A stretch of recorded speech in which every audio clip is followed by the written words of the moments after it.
Now, I was sure that you were going to ask me how to shift realities. This is going to be difficult to explain because it is a bit like explaining to someone how to ride a bike or how to swim. One can explain the technique, but it is impossible to explain how to do those things. The person has to experiment until suddenly he can ride the bike or swim without sinking. It has to happen to the person. So I will explain the concept of moving to parallel realities and do my best to help you, but you will have to learn to do it yourself. Now, once again, we are going to go pretty deeply down the rabbit hole. I am going to start off talking about time.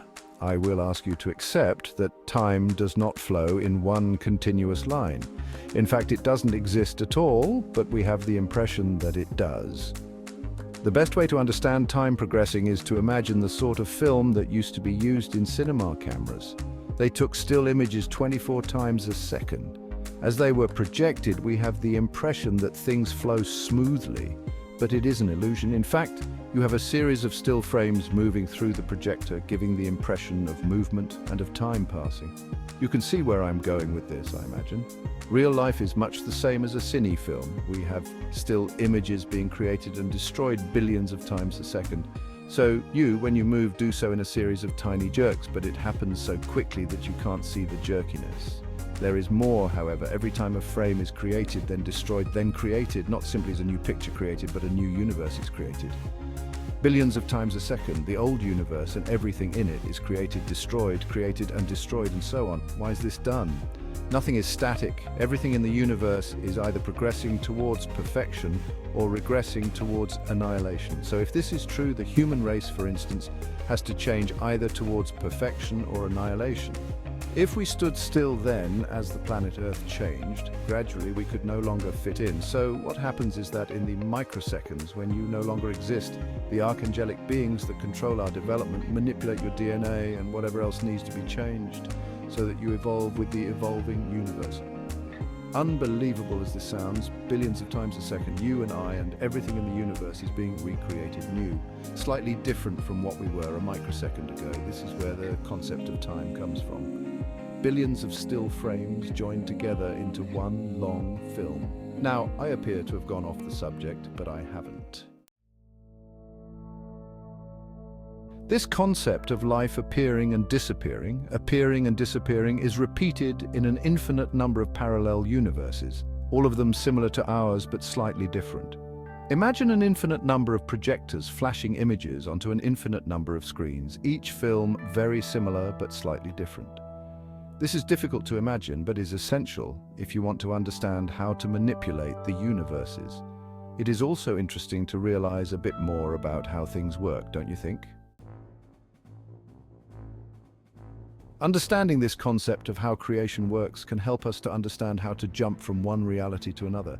You can't move while the picture is being taken, but you can move in that microsecond when nothing exists and reappear on a different time frame. It is like jumping out of a train while it is stationary and boarding another train. Then both trains move off, but you are on a different set of rails heading down a different route. How does one change trains? Now, this is where it gets hard to explain. You can say that it is an act of will, and I suppose that it is, and yet it's not quite that. If we go back to the analogy of riding a bike, how do you explain that? One minute you can't keep your balance, and the next you can. How do you explain that magic moment when you can't swim and you are floundering around desperately trying to keep your head above water, and then, all of a sudden, you can swim? Not perfectly, but you can swim. How do you explain that an animal falls in water and without thinking it swims? That is the feeling that I'm talking about. To change universes, you have to grasp the fact that you can do it. Not question it, but just do it, like you stop floundering and start swimming. Can you understand how hard it is for me to describe this moment, this event that changes things forever? Either I can't ride a bike or I can. Either I can't swim or I can. Either I can't change universes at will or I can.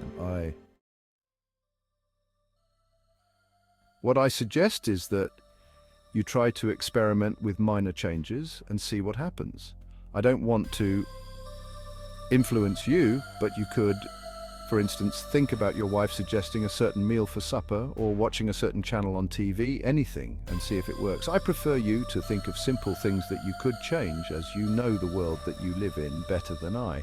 However, take baby steps with this. I honestly don't know how this actually works, so I can't tell you. You will have to try things and see what works and what doesn't. I forgot to mention the essential part of your question.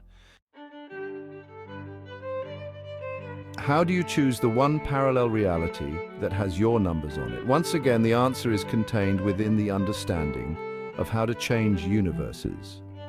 When you can manipulate changing universes, you will find that you can automatically land on the one that you want. Perhaps if you want, we can discuss the rights and wrongs of manipulating things for personal benefit another time.